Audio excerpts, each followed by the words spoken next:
ఆఫీస్కి సంబంధించింది. ఇంకొక ఆఫీసర్ ఆయన. ఈయన ఆదివారాల్లో ప్రార్థనకి వెళ్తారండి. రోజు మన క్యాంపులకు పంపించిన స్టేట్ అంతా తిరిగి వాళ్ళు మేము. అక్కడ కూడా అందరూ గెస్ట్ హౌస్లో ఉంటే ఈయన ప్రార్థనకి వెళ్తూ ఉంటాడంటే ఆయన కూడా క్రైస్తవం ఉంటే కొంచెం వ్యతిరేకత. ఆయన ఏం చేశాడంటే ఓ రోజు నన్ను పిలిచి, రేపు సండే మీరు క్యాంప్కి వెళ్ళాలా శ్రీశైలం డ్యామ్కి అన్నారు. నాకు కొంత వాసన తగిలింది. ఏదో ఎవరో ఏదో ఇన్నాళ్ళు అడగనవాడు ఎందుకు అడుగుతున్నాడు.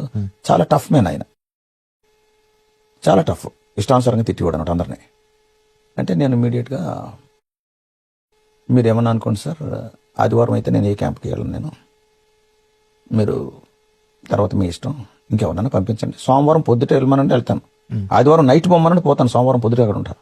ఆదివారం మందిరానికి వెళ్ళి నా ప్రభువుని ఆరాధించాలండి, మాకు చర్చిలో చాలా పనులు ఉంటాయి అని చెప్పేసి అన్నా. I am the boss speaking, ఏమనుకుంటున్నావు నువ్వు, ఉద్యోగం పోతుంది జాగ్రత్త అన్నాడు.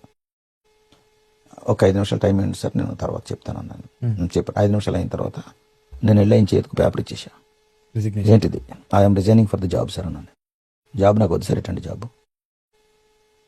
ఆయన ఆశ్చర్యపోయి నేను అంత స్టెప్ తీసుకుంటానని. దేవుడు నాకు ఆ ధైర్యాన్ని ఇచ్చాడు. చేసి పడే, రిజైన్ చేసి పడే, ఉద్యోగం ఉంటే ఏంటి, ఉద్యోగం లేకపోతే ఏంటి, శుభ్రం సాంబార్ ఉంటుంది, డోంట్ వరీ. చాలా ధైర్యం అనిపించింది. అయితే ఉద్యోగానికి యాజ్ రెస్పాన్సిబుల్ ఆఫీసర్ రిజైన్ చేయటం ఇది ఇచ్చా. ఏం రాసావు దాంట్లో అన్నాడు ఆయన. ఏం రాసామంటే, నేను ఆదివారం ప్రార్థనకి వెళ్తాను, నేను క్రైస్తవుని, కానీ నేను ప్రార్థనకి వెళ్లకుండా ఆపడానికి ఈయన నన్ను ఆదివారం క్యాంపులకు వెళ్ళమని చెప్పేసి అంటున్నాడు. ఈ రీతిగా నన్ను హెరాస్ చేస్తున్నాడు రిలీజియన్ పెట్టుకుని. కాబట్టి ఇటువంటి ఉద్యోగం ఈ ప్రభుత్వంలో చేయడం నాకు ఇష్టం లేదు కనుక నాది రాజీనామా అంగీకరించండి నేను రాసినట్టు. ఇది నేను పైకి పంపిస్తే నన్ను సస్పెండ్ చేస్తారు, నిన్ను కాదన్నాడు ఆయన.